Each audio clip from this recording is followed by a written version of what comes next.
अगस्त 1970 की दूसरी मुरली है। मुरली की हेडिंग है दृष्टि से सृष्टि की रचना। दृष्टि से सृष्टि की रचना। बाबा कहते हैं सभी अव्यक्त स्थिति में रहते व्यक्त में कार्य कर रहे हो। जैसे बाप अव्यक्त होते व्यक्त में प्रवेश हो कार्य करते हैं, वैसे बाप समान बने हो। बाप समान बनेंगे तभी औरों को भी बाप समान बना सकेंगे। अपने आप से पूछो कि दृष्टि बाप समान बनी है, वाणी और संकल्प बाप समान बने हैं। बाप को क्या स्मृति में रहता है जानते हो? बाप की स्मृति में सदैव क्या रहता है और आपकी स्मृति में सदैव क्या रहता है? क्या अंतर है? समान स्मृति होती है। कोई स्मृति रहती है कि कोई भी नहीं रहती है? कोई स्मृति रहती है कि कोई भी नहीं रहती है? स्मृति रहती है या स्मृति से भी परे हो? कोई बात में बाप के समान आपकी स्मृति रहती है? नहीं। अंत तक स्मृति में समानता आ जाएगी। नंबर वन, फर्स्ट बच्चे और बाप में फर्क रहेगा, बाप दादा में फर्क रहेगा। बाप दादा में फर्क रहेगा, समानता आ जाएगी। जैसे बेहद का बाप है वैसे दादा भी बेहद का बाप है। बाप दादा के समीप समानता होनी चाहिए। जितनी जितनी समानता उतनी समीपता। अंत में अब बच्चे भी अपनी रचना के रचयिता बनकर प्रैक्टिकल में अनुभव करेंगे। जैसे बाप को रचना रचना को देख रचयिता के स्वरूप की स्मृति स्वतः रहती है। ऐसी स्टेज नंबरवार बच्चों की भी आनी है। दृष्टि से सृष्टि रचने आती है। आपकी रचना कैसी भी कुक की व नैनो की दृष्टि से रचना रचेंगे। यह दृष्टि से रचना रचेंगे। यह जो कहावत है कि दृष्टि से सृष्टि बनेगी, ऐसा दृष्टि जिससे सृष्टि बदल जाए, ऐसी दृष्टि में दिव्यता अनुभव करते हो। दृष्टि धोखा भी देती और दृष्टि पतितों को पावन भी करती। दृष्टि बदलने से सृष्टि बदल ही जाती है। तो दृष्टि कहाँ तक बदली है? दृष्टि कहाँ बदलनी होती है यह मालूम है? आत्मिक दृष्टि बनानी है। आत्मिक दृष्टि दिव्य दृष्टि और अलौकिक दृष्टि बनी है। जहाँ देखते जिसको देखते वह आत्मिक स्वरूप ही दिखाई दे, ऐसी दृष्टि बदली है।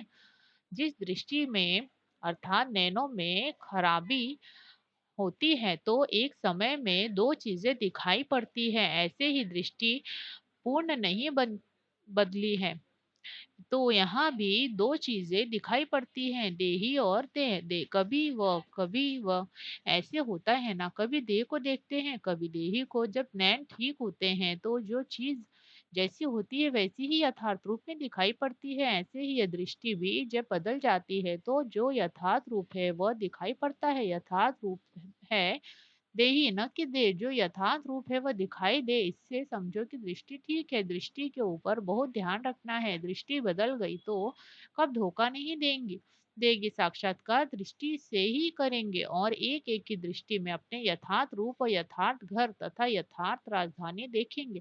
इतनी दृष्टि में पावर है।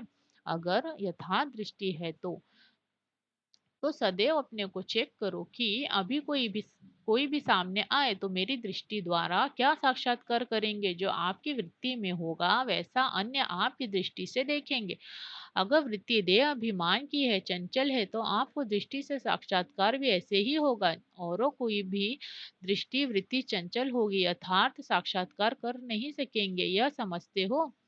इन्हों की ट्रेनिंग है ना, इस ग्रुप के लिए मुख्य विषय है अपनी वृत्ति के सुधार से अपनी दृष्टि को दिव्य बनाना। कहाँ तक बनी है? नहीं बनी तो क्यों नहीं बनी है, इस पर इन्हों को स्पष्ट समझाना। सृष्टि न बदलने का कारण है दृष्टि का न बदलना, दृष्टि न बदलने का कारण है वृत्ति का न बदलना। दृष्टि बदल जाए तो सृष्टि भी बदल जाए। आजकल सभी बच्चों के प्रति विशेष इशारा बाप दादा का यही है कि अपनी दृष्टि को बदलो, साक्षात्कार मूर्त बनो। देखने वाले ऐसे अनुभव करे कि यह नैन नहीं लेकिन यह एक जादू की डिबिया है। ऐसे जादू की डिब्बी में भिन्न भिन्न नजारे देखते हैं, वैसे अब आपके नैनों में दिव्य रंगत देखे। नैन साक्षात्कार के साधन बन जाए। यह ग्रुप मालूम है कौन सा ग्रुप है? इनमें विशेषता क्या है? सारे विश्व के अंदर विशेष आत्माएं हो ऐसे तो नहीं समझते कि हम साधारण हैं, ऐसे कभी नहीं समझना। सारे विश्व के अंदर विशेष आत्माएं कौन है? अगर आप विशेष आत्माएं न होती तो बाप ने अपना क्यों बनाया? अपने को विशेष आत्मा समझने से विशेषता आएगी। अगर साधारण समझेंगे तो कर्तव्य भी साधारण करेंगे। एक एक आत्मा अपने को विशेष समझ, औरों में भी विशेषता लानी है। तुम विशेष आत्माएं हो। यह नशा ईश्वरीय नशा है, देह अभिमान का नशा नहीं। ईश्वरीय नशा सदैव नयनों से दिखाई दे। तो इस ग्रुप विशेषता तो इस ग्रुप की विशेषता क्या है? आप अपने ग्रुप की विशेषता समझती हो? कोरा कागज से कईयों ने विभिन्न बातें सुनाई। इस ग्रुप का टाइटल तो बहुत बड़ा है। ट्रेनिंग के बाद यही गुण कायम रहे, यह भी ट्रेनिंग चाहिए। अभी तो विशेषताएं बहुत अच्छी सुन रही हो।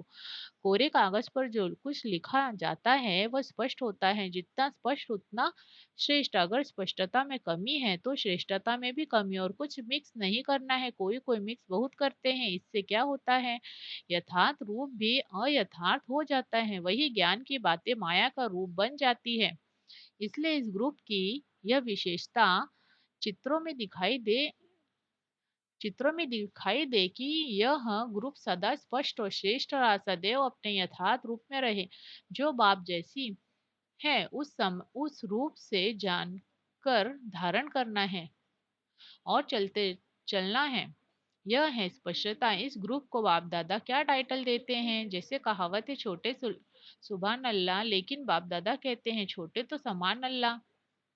सभी बातों में कदम कदम में समानता रखो। लेकिन समानता कैसे आएगी? समानता के लिए दो बातें ध्यान में रखना है। साकार रूप में क्या विशेषताएं थी? एक तो सदैव अपने को आधार मूर्त समझो, सारे विश्व के आधार मूर्त। इससे क्या होगा कि जो भी कर्म करेंगे जिम्मेवारी से करेंगे, अलबेलापन नहीं रहेगा। जैसे बाप दादा सर्व के आधार मूर्त है, वैसे हर एक बच्चा विश्व के आधार मूर्त है। जो कर्म आप करेंगे वह सभी करेंगे। संगम पर जो रस्म चलती है भक्ति मार्ग में बदल कर चलती है।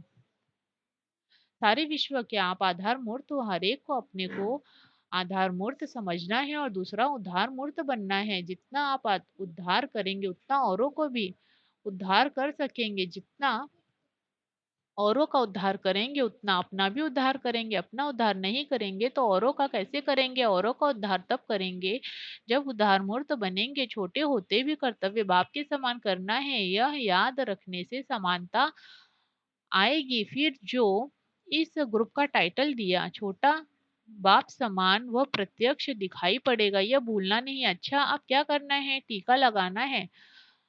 यह टीका भी साधारण टीका नहीं है। टीका किस लिए लगाते हैं मालूम है? टीका सौभाग्य की निशानी है। जो बातें सुनी उन बातों में टिकने की निशानी टीका है। टीका भी मस्तक में टिक जाता है तो बुद्धि में यह बातें टिक जाए, इसलिए यह टीका दिया जाता है। और किस लिए है? कईयों ने अपना विचार सुनाया, बाप दादा जो सुनाएंगे वो और है। यह टीका यानी इंजेक्शन सदा माया के रोगों से निवृत्त रहने का टीका है। सदा संतन तंदुरुस्त रहने का भी टीका है। एक टीका जो आप सभी ने सुनाया और यह भी है। दोनों टीका लगाने हैं। एक है यह शक्तिशाली बनने का और दूसरा है सदा सुहाग और भाग्य में स्थित रहने का। दोनों टीका बाप दादा लगाते हैं। निशानी एक, राज दो है। निशानी तो स्थूल होती है लेकिन राज दो है, इसलिए ऐसे तिलक नहीं लगाना। तिलक लगाना अर्थात सदा काल के लिए प्रतिज्ञा करना। यह टीका एक प्रतिज्ञा की निशानी है। सदैव हर बात में पास विद ऑनर बनेंगे, इस प्रतिज्ञा का यह तिलक है। इतनी हिम्मत है ऐसा इतनी हिम्मत है, पास नहीं बल्कि pass with honour. Pass with honour और पास में क्या फर्क है? पास विद ऑनर अर्थात मन में भी संकल्पों से सजा न खाए। धर्मराज की सजाओं की तो बात पीछे है, परंतु अपने संकल्पों की भी उलझन अथवा सजाओं से परे। इसको कहते हैं पास विद ऑनर। अपनी गलती से स्वयं को सजा देते हैं, उलझते हैं, पुकारते हैं, मुझते हैं, इससे भी परे। पास विद ऑनर इसको कहते हैं ऐसी प्रतिज्ञा करने को तैयार हो, संकल्पों में भी न उलझे। वाणी कर्म संबंध संपर्क की बात छोड़ दो, वह तो मोटी बात है। ऐसी प्रतिज्ञा वाला ग्रुप है, हिम्मतवान है। हिम्मत कायम रहेगी तो सर्व मददगार पत्ते रहेंगे, सहयोगी बनेंगे तो स्नेह मिलता रहेगा। जैसे वृक्ष में जो कोमल और छोटे पत्ते निकलते हैं वह बहुत प्रिय लगते हैं, लेकिन चिड़िया भी कोमल पत्तों को ही खाती है। सिर्फ प्यारे रहना किसके? बाप दादा के, न कि माया रूपी चिड़ियों के। तो यह भी कोमल पत्ते हैं। कोमल पत्तों को कमाल करनी है। क्या कमाल करनी है? अपने ईश्वरीय चरित्र के ऊपर सर्व को आकर्षित करना है, अपने ऊपर नहीं चरित्र के ऊपर। अपने ऊपर नहीं चरित्र के ऊपर। इस ग्रुप के ऊपर पूरा ध्यान है। इस ग्रुप को अपने ऊपर भी इतना ही ध्यान रखना है। अच्छा, ओम शांति।